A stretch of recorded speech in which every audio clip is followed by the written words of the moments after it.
부자들은 경제신문을 읽는다 시간입니다. 오늘 함께하는 분 소개할게요. 메리츠종금증권 강남금융센터 정영훈 과장 오셨습니다. 과장님 어서 오세요. 네, 안녕하세요. 네, 저희 다뤄볼 이야기가 많아요. 제가 욕심내서 질문들 정말 많이 뽑았거든요. 네. 오늘 과장님 좀 힘드실 것 같은데 일단 저희 오프닝에서 다뤄봤던 이 엔터사 이야기, JYP 엔터 많은 증권가의 러브콜이 쏟아지고 있는데요. 네.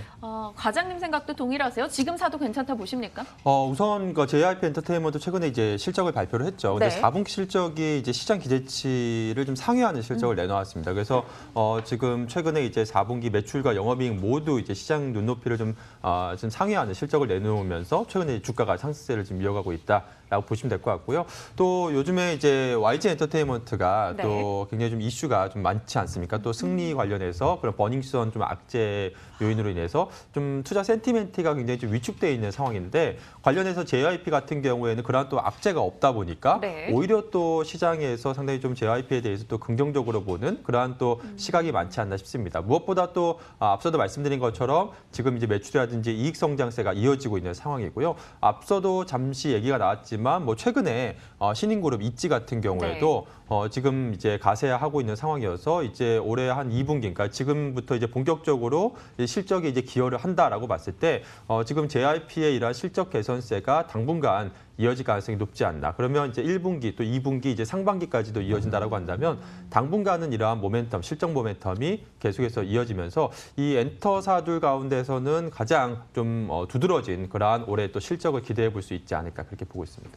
혹시 어떤 걸그룹 좋아하세요, 과장님? 저도 개인적으로 뭐 트와이스도 좋아하고 하는데 사실 저도 뭐 나이가 좀 이제 들다 보니까 네. 이제 걸그룹은 많이는 모르겠더라고요. 아직도 그럼 SES나 핑클시대. 그렇지는 않죠. 최근에 그래서 네. 워낙에 이제 트와이스 같은 경우에도 지금 뭐 국내뿐만이 아니라 해외에서도 굉장히 높은 인기를 끌고 있어서 맞아요. 사실 이제는 엔터테인먼트가 이제 내수 시장이 아니라 사실상 이제 해외 쪽에서 더 높은 그런 그로스를 지금 보여주고 있는 상황이어서 지금 전반적으로 뭐 JYP 같은 경우에도 지금 트와이스가 지금 해외 시장에서 계속해서 높은 지금 인기를 구가하고 있다는 점에서 계속해서 좀 밸류에이션 프리미엄을 좀 부여할 수 있지 않을까 그렇게 보고 있습니다. 네. 엔터사에 다니는 제 친구가 그러는데 아무리 여자 걸그룹이 막 성공을 해도 남자 그룹보다 못 미치는 게 콘서트 매출 같은 게 잘 못 미친다고 하더라고요. 근데 트와이스는 남자 그룹만큼 그 매출이 나고 있어서 굉장히 뭐 긍정적인 평가가 나온다 이런 얘기 들었는데 저희 뭐 과장님 의견도 그렇고 증권가 의견도 보고 했을 때 JYP 관심 가도 좀 좋을 것 같아요. 저도 눈여겨보겠습니다. 다음 이슈는요. 휴메딕스로 뽑았지만 사실 휴메딕스만이 아닙니다. 제약 바이오 종목군 전반에 대해서 좀 의견을 여쭤보고 싶고요. 과장님이 보고 계시는 제약 바이오 유망주가 있을까 궁금해요. 오늘 코스닥에서 시총상위 제약 바이오 종목들이 대다수 빨간불을 켜고 있습니다. 요즘 개별 이슈들 뭐 긍정적인 소식이 참 많더라고요. 휴메딕스도 골관절염 치료제 허가 소식에 뭐 2일째 올라간다 이런 게 있고요. 셀리버리 비만 치료제 특허 소식에 어제 급등했었죠. 휴메딕스, 뭐 휴젤 메디톡스 오늘 외국인 동반 매수 강하게 들어오고 있고요. G3BNT도 신약 임상 호평을 받았고 하나제약도 시장 점유율 확대 기대된다라며 증권가에서 긍정적인 보고서가 나오고 있습니다. 제약바이오 전반의 분위기 그리고 과장님이 보고 계시는 유망주 하나 골라주신다면. 네, 우선 뭐 최근에 제약바이오주들의 분위기가 상당히 좋은 상황이죠. 네. 근데 우리가 보게 되면 결국에는 지금 단기적으로 봤을 때는 이번 달 말에 이제 미국의 암학회가 예정되어 있는 상황이어서 시기적으로 매년 이맘때쯤이면 또 제약바이오주가 시장에서 주목받는 시기다라고 보시면 될 것 같고요. 또한 이제 지난달 말에 또 북미 정상회담이 또 결렬이 되면서 남북 경협주들의 쪽으로 이제 몰렸던 수급이 또 바이오주 쪽으로 이제 또 이동한 그러한 또 시기적인 그러한 수급적인 이슈도 있었다라고 볼 수가 있겠습니다. 그래서 보시게 되면 지난달 말, 그러니까 이달 초부터 제약바이오주들이 재차 좀 강한 좀 상승세를 좀 보여주고 있는 상황이고요. 지금 이달 말에 이제 암학회가 예정되어 있는 상황이어서 당분간은 이러한 그러한 모멘텀이 계속해서 이어질 가능성이 높지 않나 그렇게 보고 있습니다. 그래서 상당히 지금 많은 그러한 기업들이 지금 뭐 다양한 이슈와 또 모멘텀이 좀 부각이 되고 있습니다만 뭐 그 중에서 또 굳이 이제 한 종목을 꼽자라고 한다면 저는 개인적으로 좀 바이로메드를 단기적으로 한번 주목해보면 좋지 않을까 싶습니다. 무엇보다 바이로메드가 최근에 이제 그 임상 그 지연 소식에 따라서 주가가 한 차례 좀 큰 폭의 좀 하락세를 보였었는데요. 이러한 좀 악재 요인이 이제는 어느 정도 주가에는 좀 희석이 된 상황이고 지금 지연이 된 상황이지 이게 임상이 뭐 실패한다거나 그런 건 아니거든요. 그래서 지금 신약 파이프라인 임상이 한 2, 3개월 좀 지연된 상황인데 결국에는 올해 한 10월에서 11월 정도에 지금 이제 결과가 지금 발표가 지금 예정되어 있는 상황입니다. 그래서 당분간 이제 바이로메드 이러한 신약 파이프라인에 대한 성공 가능성에 대한 기대감이 부각이 될 수 있다는 점, 또 이제 미국 암호화폐가 이달 말에 있다는 점에서 당분간은 이제 센티멘트가 계속해서 좀 우호적일 수 있다. 그렇다고 봤을 때 뭐 바이오주 전반적으로 같은 거의 동반해서 비슷한 움직임을 보이고 있습니다만 그 중에서 이제 바이오주 내에서 좀 시총 상위주에 포진하고 있는 뭐 바이로메드 뭐 관심 있게 보시면 좋지 않을까 싶습니다. 지금 29만 3,500원 정도 현재가 기록하고 있는데 어느 정도 라인까지 저희가 끌고 갈까요? 지금 한 30만 원대가 사실 역사적 이제 고점 부근이거든요. 그러니까 최근에도 한 30만 원대 부근에서 30만 원대에서 주가가 어느 정도 좀 조정을 좀 보이고 있는 상황인데요.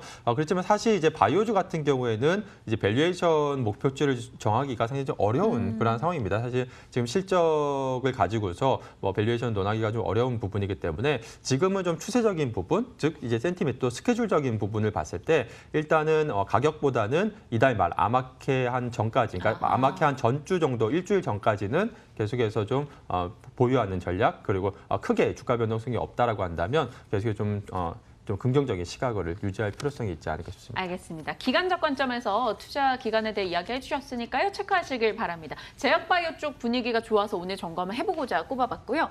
다음 이슈는요. 이슈가 있어서 골라봤습니다. 오늘 이 머니투데이 신문을 보는데 떡하니 기사가 나왔더라고요. 중국 시장에서 서프라이즈, 올해도 굴착기가 약진을 기록할 것이다 라는 제목으로 내용이 나왔고요. 그림이 있습니다. 연도별 중국 2월 굴착기 판매량 추이를 봤더니요. 올해 2월에 너무나 좋았다라는 소식이 전달됐어요. 지난해보다 중국 내수 판매량이 무려 77.7%, 숫자도 좋아요. 777, 급증을 했다고 소식이 전해졌습니다. 두산인프라코어, 현대건설기계가 앞으로 수혜를 볼 수 있지 않을까 이런 의견이 나오고 있는데요. 다만 일각에서는 중국 토종업계 이 점유율 1위인 싸니의 공격적인 점유율 확대가 있기 때문에 과연 판매 단가가 어떻게 잡힐 거냐는 좀 관건이 될 것이다 이야기가 나왔습니다. 사실요. 지난해 이 두산인프라코어 좋은 실적 냈고요. 두산인프라코어나 뭐 굴삭기 관련한 업체들에게 온통 좋은 소식밖에 없었는데 주가는 못 갔었어요. 네. 올해는 좀 다를까요? 가줄까요? 그러니까 대표적으로 이제 기기업종 같은 경우에는 시크리컬 업종이라고 할 수가 있겠죠. 그러니까 즉 이제 업황이 이제 호황과 불황을 이제 오가는 상황이어서 보통 이제 불황 시기에 이제 주가가 이제 바닥권에 있다가 이제 호황이 오기 전에 이제 주가가 이제 미리 상승을 한 이후에 또 이제 호황을 지나서 주가가 이제 어느 정도 이제 불황으로 갈 수 있다라는 그러한 우려감, 이러한 부분 때문에 주가가 오히려 또 반대의 움직임이 나타나는 그런 경향이 있습니다. 즉 이제 시크리컬 업종의 대표적인 이제 사이클이다라고 보시면 될 것 같고요. 지금 대표적으로 이제 중국의 굴착기 시장이 판매량이 이제 좋아지게 되면 대표적으로 이제 두산인프라코어와 이제 현대건설기계가 대표적인 수혜주라고 할 수가 있겠습니다. 실질적으로 지금 이제 중국 내 MS도 계속해서 지금 상승하고 있는 상황이고요. 다만 앞서도 잠시 얘기가 나왔지만 결국 이제 판가가 문제인데 이 공격적으로 이제 중국 업체들이 이제 공격적으로 이제 판가를 인하하게 되면 이제 뭐 매출은 늘겠지만, 그러니까 영업이익률 측면에서 봤을 때 사실 좀 부진할 가능성이 있기 때문에 이러한 우려감이 있다라고 보시면 될 것 같고요. 그리고 이제 중국 시장 쪽에 너무 좀 치우친 그러한 두산인프라코어 같은 경우에 중국 매출 비중이 한 40% 정도 되거든요. 그래서 중국 시장이 만약에 좀 좋지 못하게 되면 상당히 리스크가 좀 큰 그러한 부분이기 때문에 결국에는 두산인프라코어 같은 경우는 중국 외적으로, 그러니까 최근에도 북미라든지 유럽이라든지 이러한 쪽으로 좀 매출 좀 확대하는 그런 전략을 좀 취하고 있는 상황이거든요. 그래서 북미라든지 그 유럽 쪽에서 매출이 얼마나 올라오는지 여부가 중장기적 관점에서는 관건이다 볼 수가 있겠고요. 현대건설기계 같은 경우에도 사실 지금 중국 뭐 매출 비중이 그렇게 높진 않지만 어쨌든 중국 매출 비중이 가장 높습니다. 그 다음으로 인도 시장의 매출 비중이 높은데 지금 가장 가파른 성장을 하고 있는 것은 굴착기 시장이 인도 시장이거든요.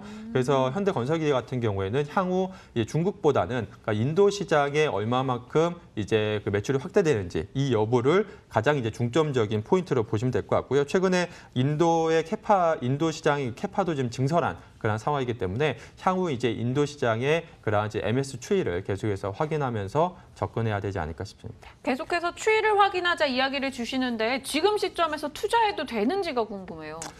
사실 그러니까 시크릿컬 기업 같은 경우에는 지금보다는 굉장히 안 좋을 때 투자하는 게 적기가 아닌가 개인적으로 이렇게 보고 있습니다. 그러니까 사실 지금처럼 이제 시장이 좋을 때보다는 정말 시장이 정말 좋지 않을 때, 못할 때, 그럴 때 이제 좀 장기적 관점에서 투자를 하는 게 좋은 좀 투자 전략이다라고 볼 수가 있겠고요. 그러니까 지금 시점에서 뭐 단기적으로 접근하는 것은 그렇게 이제 좋은 좀 투자 전략이 아니다라고 볼 수가 있겠고, 좀 장기적인 시각에서 좀 바라봐야 되지 않을까. 그러니까 좀 지금 시장 상황이 좀 안 좋을 때, 그럴 때 좀 접근하는 전략이 좋지 않을까 싶습니다. 네, 그렇다면 저희가 두 가지 이슈 나눠봤는데 두산인프라코어나 이런 굴삭기 업체들보다 지금은 앞서 이야기해주신 제약바이오 그리고 바이로메드에 조금 더 집중하는 게 필요할 것 같아요. 그럼 다음 종목은 또 어떤 평가를 주실까요? 이번에는 정책과 관련된 종목입니다. LPG 차량 규제 완화 개정 소식에 관련주가 올라가고 있다라면서 오늘 SK가스 혹은 이원 등의 종목이 개장 직후에 좀 강한 움직임을 나타내기도 했는데요. 내용을 좀 들여다볼까요? 국회에 이 미세먼지 저감 정책의 일환으로 LPG 자동차의 연료 사용 제한을 폐지 또는 완화하는 내용의 이 액화석유 안전관리 기본법 법안 처리가 예고되고 있다라는 겁니다. 그래서 오늘 그에 따른 수혜 기대감에 일부 종목이 올라서고 있어요. 뭐 단기적으로 받아들여야 되는 것인가 아니면 진짜 좀 눈여겨볼 만한 내용인가 들여다볼까요? 네, 우선 지금 이 부분은 사실 지금 갑자기 나온 이슈가 아니라 작년부터 계속해서 제기됐었던 네. 그런 내용입니다. 그래서 이제 미세먼지 저감 대책 일환으로 계속해서 이제 정부에서 이런 관련된 논의가 진행이 되어 왔었고요. 오늘 이제 관련해서 또 법안까지 지금 얘기가 나오면서 지금 시장에서 재차 뭐 주목을 받고 있는 상황인데요. 관련주들 같은 경우에 계속해서 좀 관심을 가질 필요성이 있지 않을까 싶습니다. 사실 지금 최근에 또 미세먼지 관련주들, 뭐 공기청정기라든지 또 필터 제작 업체들 이런 관련주들 최근에 계속해서 시장에서 주목을 받고 있는데 이제 미세먼지 이슈가 단기적인 그런 테마성 이슈가 아니라 실질적으로 지금 계속해서 지금 이어질 수 있는 또 어떻게 보면 좀 트렌드가 좀 변화될 수 있는 그러한 부분이기 때문에 관련주들 계속해서 좀 봐야 되지 않을까 그렇게 보고 있고요. 대표적으로 또 관련해서 LPG 차량 규제 관련해서는 또 지금 앞서 얘기가 나온 뭐 이원이라든지 SK가스와 더불어서 또 관련해서 또 LPG 차량 관련 부품을 공급하는 업체들 같은 경우에도 계속해서 좀 주목을 해야 될 것 같은데요. 결국에는 차량 규제 완화를 하게 되면 LPG 차량 판매량이 늘 수 있다는 거잖아요. 그렇게 되면 관련된 이제 부품을 공급하는 회사들 같은 경우에는 실질적으로 수혜 가능성이 있기 때문에 뭐 SN테크라든지 모토닉이라든지 이러한 또 관련주들이 상당히 좀 많습니다. 관련된 부품을 공급하는 그러한 기업들 같은 경우에 꾸준히 좀 관심을 가지고서 좀 챙겨봐야 되지 않을까 싶습니다. 정말 주식시장엔 다양한 종목이 있네요. SN테크라는 종목 전 처음 접했고요. 모토닉 이 종목까지 LPG 차량 규제 완화 관련한 종목들도 추이를 놓고 좀 지켜보자라는 의견 받아봤습니다. 오늘도 경제면에 실린 다양한 종목 이슈들 들여다봤네요. 메리츠증권증권 강남금융센터 정영훈 과장과 함께했고요. 지금까지 부자들은 경제신문을 읽는다였습니다.